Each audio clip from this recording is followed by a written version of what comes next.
మీ మోకాల నొప్పులకు ఎటువంటి సర్జరీ లేకుండా ఎపియాన్ పెయిన్ క్లినిక్ అందిస్తున్న అత్యాధునిక చికిత్స. Welcome to Suman TV. ప్రస్తుతం మనతో ఉన్నారు ప్రముఖ డయాబెటాలజిస్ట్ కిరణ్ గారు. సార్ నమస్తే అండి. నమస్కారం సార్, మనము ఈ టాపిక్ చాలా సందర్భాల్లో మాట్లాడాము. సో చాలా మంచి వ్యూవర్షిప్ కూడా వచ్చింది. అయినప్పటికీ ఇప్పటికీ కొద్ది మందిలో కన్ఫ్యూజ్ ఉంది సార్. అంటే కొన్ని కమెంట్స్ మనం చూస్తూ ఉంటే, నాకు షుగర్ లెవెల్ ఉన్నాయి కానీ నేను రైస్ తినచ్చా, చపాతీ తినచ్చా? సో లేదు, నేను రైస్ పూర్తిగా బంద్ చేశానండి, ఓన్లీ చపాతీ తింటున్నాను కానీ షుగర్ పెరుగుతుంది అని చెప్పేసి కొన్ని కమెంట్స్ వస్తూ ఉన్నాయి. సో ఏంటి సార్, ఈ రైస్ బెస్టా, చపాతీ బెస్టా, ఎవరు ఏది తింటే ఈ డయాబెటిక్ కంట్రోల్లో ఉంటుంది? డెఫినెట్లీ అండి, ఇది ఎప్పటికీ తీరే చర్చ కాదు. ఎన్నిసార్లు చర్చించినా ఇందులో మళ్ళీ కొత్తగా సందేహాలు వస్తూనే ఉంటాయి. బట్ స్టిల్ ఎక్స్ప్లెయిన్ చేస్తాను.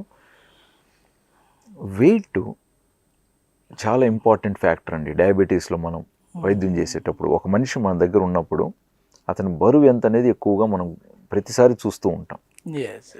ఇన్సులిన్ అనేది లోపం ఏర్పడితే చాలా ప్రమాదం. ఇన్సులిన్ లోపంగానే ఒక పేషెంట్లో ఉంటే, లోపం అంటే ఇన్సులిన్ ఉత్పాదన శక్తి తగ్గిపోయి ఉంటే బాడీ కెటబాలిక్ స్టేట్లోకి వెళ్తుంది. సో ఇట్లాంటి కెటబాలిక్ స్టేట్లో ఉన్నవారు తక్కువ ఆహారం తీసుకున్న షుగర్ ఎక్కువ పెరుగుతుంది. ఓకే, రైసే అనుకుందాం. 3 ముద్దలు రైస్ తిన్నా కూడా షుగరు తిన్న తర్వాత 150 పాయింట్లు జంప్ అవ్వచ్చు, 200 పాయింట్లు జంప్ అవ్వచ్చు. ఇడ్లీ రైస్తో చేసింది, 3 ఇడ్లీలు తిన్నా కూడా షుగర్స్ 300 టచ్ అవ్వచ్చు. ఓకే. సో వీళ్ళు ఏమనుకుంటారు, నేను రైస్ ఐటెం తిన్నాను కాబట్టి నాకు షుగర్ ఎంత ఎక్కువ పెరిగిపోయిందని అనుకోవచ్చు వాళ్ళు. అందుకని అన్న ఇన్సులిన్ లోపం ఉన్నప్పుడు తక్కువ ఫుడ్ తిన్నా కూడా షుగర్స్ ఎక్కువ పెరిగే ప్రమాదం ఉంటుంది. ఓకే. కాబట్టి ఆ లోపాన్ని సరిదిద్దుకోవాలి. పైగా ఇన్సులిన్ లోపం పెరిగే కొద్దీ మనిషి బరువు కోల్పోతూ ఉంటారు. అన్ఇంటెన్షనల్ వెయిట్ లాస్ అంటాం దీన్ని. అంటే కొంచెం టైప్ 1 లాగా బిహేవ్ అవుతుంది షుగర్ లెవెల్స్ కూడా, ఫ్లక్చువేషన్స్ అవి. సో అన్ఇంటెన్షనల్ వెయిట్ లాస్ అంటే ఉద్దేశపూర్వంగా కానప్పటికీ కూడా బరువు తగ్గిపోతూ ఉంటారు. ఇది కరెక్ట్ కాదు డయాబెటీస్లో. సో ఇలాగ ఎక్కువగా షుగర్స్ ఫ్లక్చుయేషన్స్ ఉన్నప్పుడు ఇన్సులిన్ కరెక్షన్స్ గురించి అక్కడ మనకు ట్రీట్మెంట్లో సెట్ అవుతుంది. రెండోది, వెయిట్ ఎక్కువగా ఉన్నవారు అంటే వీళ్ళల్లో ఇన్సులిన్ ఉత్పాదన లోపం పెద్దగా ఉండదు, ఇన్సులిన్ రెసిస్టెన్స్ ఎక్కువ ఉంటుంది. అంటే ప్యాంక్రియాస్లోంచి ఇన్సులిన్ విడుదల బాగా ఉంటుంది కానీ అది పనిచేసే విధానం లేదా కణాలు వాటిని వినియోగించుకునే విధానంలో ఇబ్బందులు ఉంటాయి. సో ఈ మధ్య కాలంలో ప్రధానంగా ఈ ఇన్సులిన్ రెసిస్టెన్స్తో ఉన్నవారు ఎక్కువగా పేషెంట్స్ కనపడుతున్నారు మనకి. సో వెయిట్ ఎక్కువ ఉంటారు, షుగర్ లెవెల్స్ కూడా ఎక్కువ ఉంటాయి. ఓకే. సో వీళ్ళకి ఏంటంటే రైస్ అయినా గోధుమలైనా కూడా ఎంతైనా తగ్గించాలి. పైగా షుగర్స్ కూడా ఎక్కువగా పెరగవు. ఒకవేళ వీళ్ళు రైసే తిన్నా కూడా షుగర్స్ ఎక్కువగా పెరగవు. ఇదే వ్యక్తి ఇలాగే ముందుకెళ్తే ఒక 5-10 years తర్వాత నువ్వు కాస్త రైస్ తిన్నా ఎక్కువ షుగర్ పెరుగుతుంది. అంటే ఈరోజు కడుపు నిండా రైస్ తిన్నా పెద్దగా షుగర్ పెరగట్లే, బట్ 10 ఏళ్ల తర్వాత 2 ముద్దలు తిన్నా షుగర్ ఎక్కువ పెరుగుతుంది. సో ఆ స్థాయికి పోకూడదు మనం. కాబట్టి వీళ్ళు ఇక్కడే కరెక్షన్ చేయాలి. సో వెయిట్ ఎక్కువగా ఉన్నారు కాబట్టి వెయిట్ తగ్గించాలి.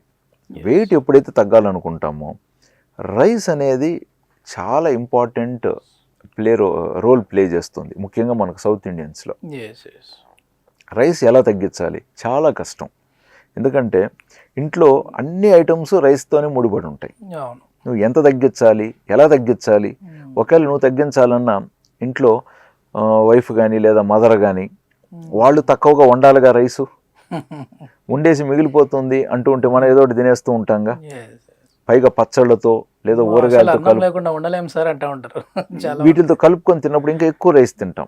కాస్త పచ్చడి ఇంత రైస్ అయిపోతుంది. ఇప్పుడు డయాబెటీస్లో ఏంటి, ఇది ఎక్కువ ఉండాలి, రైస్ తక్కువ ఉండాలి. సో కూరగాయలు ఎక్కువ ఉండాలంటూ ఉంటాం మనం. సో ఈ పప్పుల పొడితో రైస్ తిన్నప్పుడు లేదా ఊరగాయతో రైస్ కలుపుకున్నప్పుడు ఏమవుతుందంటే, ఏదైనా ఒక అకేషన్లో వేరే అండి, డైలీ రొటీన్గా తీసుకుంటున్నప్పుడు చాలా కష్టం. వీళ్ళలో ఫ్యూచర్లో ఇన్సులిన్ లెవెల్స్ ఉత్పాదన శక్తి తగ్గిపోయి మాత్రలు కానీ ఇన్సులిన్ కానీ అవసరం ఫ్యూచర్లో పెరిగే ప్రమాదం ఉంటుంది. కాబట్టి వీళ్ళు ముందస్తుగా రైస్ అయినా సరే, గోధుమ పిండితో చేసిన చపాతీలైనా సరే, 2 తగ్గించాల్సిందే. తగ్గించేసి సజ్జ, జొన్న, రాగులు లాంటివి కొంచెం ఎక్కువగా తీసుకుంటూ ఉంటే సటైటీ లెవెల్స్ పెరగడానికి ఛాన్సెస్ ఎక్కువ ఉంటాయి.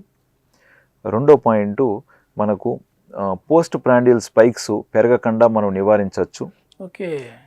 దీని ద్వారా ఏమవుతుందంటే దీర్ఘకాలంలో డయాబెటీస్ అనేది ముదరకుండా ఉంటుంది. పరిపూర్ణమైన ఆరోగ్యం, మంచి ఆయుష్, హ్యాపీగా ఈజీగా బతకగలుగుతారు. ఓకే, అయితే మొత్తానికి 2 డేంజర్ అంటారు. 2 డేంజరే. గోధుమలతో పాటు వరి కూడా. ఓకే, అంటే మనం ఇప్పుడు కూడా 2గా డివైడ్ చేసుకోవాలి సార్. మనిషి సన్నంగా ఉన్నాడా, లావుగా ఉన్నాడా, దాన్ని బట్టి డైట్ ప్యాటర్న్స్ మారుతాయి. ఒక వ్యక్తికి నేను రైసు కాస్త మీరు తినండి పర్వాలేదని చెప్పి ఉండొచ్చు, ఇంకొక వ్యక్తికి లేదండి మీరు కంప్లీట్గా కొంతకాలం బంద్ చేసి చూద్దామని చెప్పి ఉండొచ్చు. సో షుగర్ రిపోర్ట్స్ కంటే కూడా చాలా అంశాల మీద మనం దృష్టి పెట్టి ఆ మందులు పనిచేసే విధానం కూడా బరువు ఎక్కువగా ఉన్న వారికి ఒకలాంటి మందులు ఎంపిక చేస్తాం అదే షుగర్ లెవెల్కి. అదే సన్నగా ఉన్నాడు బరువు తగ్గిపోతున్న వ్యక్తికి అదే షుగర్ లెవెల్కి వేరే మందులు ఎంపిక చేస్తాం. ఇప్పుడు ఉదాహరణకి 250 షుగర్ ఉంది అనుకుందాం, ఈ వ్యక్తికి వేరే లాంటి మందులు ఉండొచ్చు, సన్నంగా ఉన్న వ్యక్తికి వేరే లాంటి మందులు ఉండొచ్చు. సో ఇవి డిఫరెన్సెస్. ఇంతేకాకుండా డయాబెటీస్తో ఎంత ఎక్కువ కాలంతో ఉన్నారు.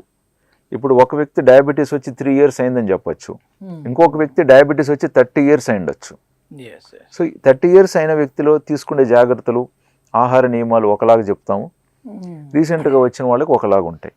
యాక్చువల్గా రీసెంట్గా షుగర్ వచ్చిన వాళ్ళకి మనం ఇంకా జాగ్రత్తలు ఎక్కువ తీసుకుంటాం, ఎందుకంటే ఇతను ఎక్కువ కాలంలో షుగర్ డయాబెటీస్ కాంప్లికేషన్స్ రాకూడదు.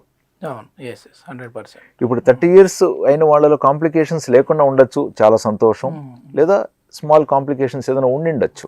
సో వీటిని కూడా మనం దృష్టిలో పెట్టుకొని వీళ్ళ ట్రీట్మెంట్ అనేది మనం ఎంపిక చేయడం అనేది జరుగుతూ ఉంటుంది అన్నమాట. అయితే ఒకరిని చూసి అతను ఈ డైట్ ఫాలో అవుతున్నాడు కదా అని చెప్పేసి మనం ఫాలో అవ్వకూడదు. ఇక్కడ అక్కడే ప్రాబ్లమ్స్ అన్నీ వస్తున్నాయి. ఈ మధ్య కీటో డైట్ అని చాలా ఫేమస్ అయింది. కీటో డైట్ పాటించి చాలా మంది అనారోగ్యం అయ్యారండి. సో మనము ఈ 5 years లో చూసాం ఇవన్నీ. కాబట్టి ఇప్పుడు మనం ఏదైనా చర్చించినప్పుడు టాపిక్స్ మనము ఈ సమస్యలను బట్టి మళ్ళీ మార్చుకుంటున్నాం. ఒకప్పుడు మనం ఒక 10 years బ్యాక్ ఏదైనా ఒకరు క్వశ్చన్ అడిగినప్పుడు మనం ఒకలాగా ఆన్సర్స్ వచ్చాయి. బట్ లాస్ట్ 5 years లో కంప్లీట్లీ చేంజ్ అయిపోయిందండి. మనిషి ఆఫ్టర్ కోవిడ్ ఇంకా చాలా ఎక్కువ మనిషి ఆలోచన కానీ, మనిషి ఒక పనితీరు కానీ, ఈ టెక్నాలజీ అందుబాటులోకి రావటం, ఇన్ఫర్మేషన్ అందుబాటులోకి రావటం, లగ్జరీకి అలవాటు అయ్యాం మనం ఈ మధ్య కాలంలో. కాబట్టి ఫిజికల్ యాక్టివిటీ అనేది కంప్లీట్ డిఫరెంట్ అయిపోయింది. పని ఒత్తిడి కూడా పెరిగిపోతా ఉంది. కరెక్ట్గా చెప్పారు. సో ఇటు శారీరక శ్రమ తగ్గుతుంది, ఇటు మానసిక ఒత్తిడి పెరుగుతుంది. కాబట్టి బాడీకి అడాప్ట్ అవటానికి మనం టైం ఇవ్వట్లే. అన్నీ ఒక్కసారిగా బాడీకి మనం గురి చేస్తూ పోతున్నాం. సో బాడీకి టైం పడుతుంది అడ్జస్ట్ అవటానికి. బట్ ఎనీవే సింపుల్గా చెప్పాలంటే మనం ఎవరిని భయపెట్టట్లేదు. హాయిగా ఉండండి, ఆరోగ్యంగా ఉండండి. సో మీరు పాటించేది ఏదన్నా ఉంటే కొంచెం ఆలోచించి జాగ్రత్తలు తీసుకొని ఆచరించండి. దీర్ఘకాలంలో సమస్యలు ఉండవు అనేది మన అభిప్రాయం. వాస్తవంగా రైస్ అయినా ఆహారమే, గోధుమలైన ఆహారమే, చిరుధాన్యాలైన ఆహారమే, అన్ని ఆహారాలే. బట్ మన జీవన శైలికి ఈరోజు ఏది అవసరం అనే దాన్ని బట్టి మనం ఆలోచిస్తున్నామండి. ఒకప్పుడు ఆ 4 ముద్దలు అన్నం దొరకటమే పెద్ద పని. కాబట్టి దండం పెట్టుకొని ఆ 4 ముద్దల అన్నం తిన్నాం. బట్ ఈరోజు ఏమైంది, అన్నం అనేది ఎక్కువ అయిపోయింది. ఆ రోజు వాడు ఆ ముద్ద తిని పొద్దుటి నుంచి సాయంత్రం వరకు పనిచేశాడు, కష్టం, శారీరక శ్రమ. ఈరోజు మనం కూర్చొని చేస్తున్నాం. సో ఈ కూర్చొని చేయటానికి అది కాదు ఆహారం అనేది మన ఆలోచన. సరే చూసి చూడనట్టు వదిలేద్దాం అనుకుంటే రోజు రోజుకి షుగర్ పెరుగుతుందిగా జనాలలో. కొత్త కొత్త వారిలో షుగర్ కనుక్కుంటున్నారుగా. ఏదో చిన్న పిల్లల్లో కూడా వస్తూ ఉంది కదా. చిన్న పిల్లలది వేరే టాపిక్ కంప్లీట్లీ. మనం జనరల్గా 30-45 years ఏజ్ గ్రూప్ తీసుకుంటే ఏదో సమస్య, చిన్న దురదని పోయారు సార్, టెస్ట్ చేస్తే షుగర్ 350 బయటపడింది. సార్ పళ్ళ వైద్యం అని పోతే డాక్టర్ ఒకసారి షుగర్ కూడా చూసుకొని రమ్మన్నాడు, ఆడపోయి చూస్తే 400 బయటపడింది. చెవులో నొప్పిని పోయాము సార్, ఆ డాక్టర్ 2 టెస్టులు చేసి చూస్తే షుగర్ కూడా చూస్తే షుగర్ ఎక్కువ బయటపడింది. జనరల్గా ఇలా ఉంటుంది సార్. నువ్వు షుగర్ సమస్యతో పోలేదు, వేరే వాటి కోసం పోయినప్పుడు షుగర్ బయటపడటం.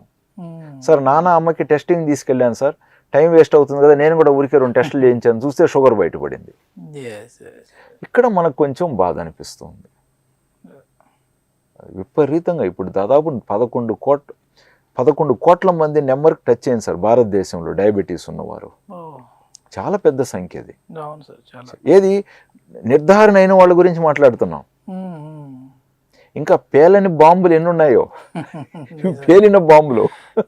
పూర్తిగా ఆహారంలో మార్పులు అయితే రావాలి మనకి, తప్పకుండా రావాలి. ఏదైనా సరే సొంతంగా వాళ్ళు డైట్ చేస్తున్నారు కదా అని చెప్పి కాకుండా డాక్టర్ల సలహా మేరకు డైట్ చేసి ఆ బాడీ ఆకృతిని బట్టి చేస్తే మంచిదంటారు. అంటే డాక్టర్ల సలహా కావచ్చు, కొన్ని సందర్భాలలో మీరే ప్రాక్టికల్గా ఆలోచించండి. ఓకే, మీ బాడీ ఏమవుతుంది, 5 years బ్యాక్ మీరు ఎంత వెయిట్ ఉండేవారు, మీ జీవన శైలి ఎలా ఉండేది, ఈరోజు ఏం జరుగుతుంది, ఇలాగా మనం ఎంత దూరం హ్యాపీగా ముందుకు వెళతాం, లేదా ఆగి కొన్ని మార్పులు తీసుకొని ముందుకు వెళ్ళాలన్నా, ఇది నేను అంటున్న పాయింట్. చాలా మంచి information sir. Thank you sir.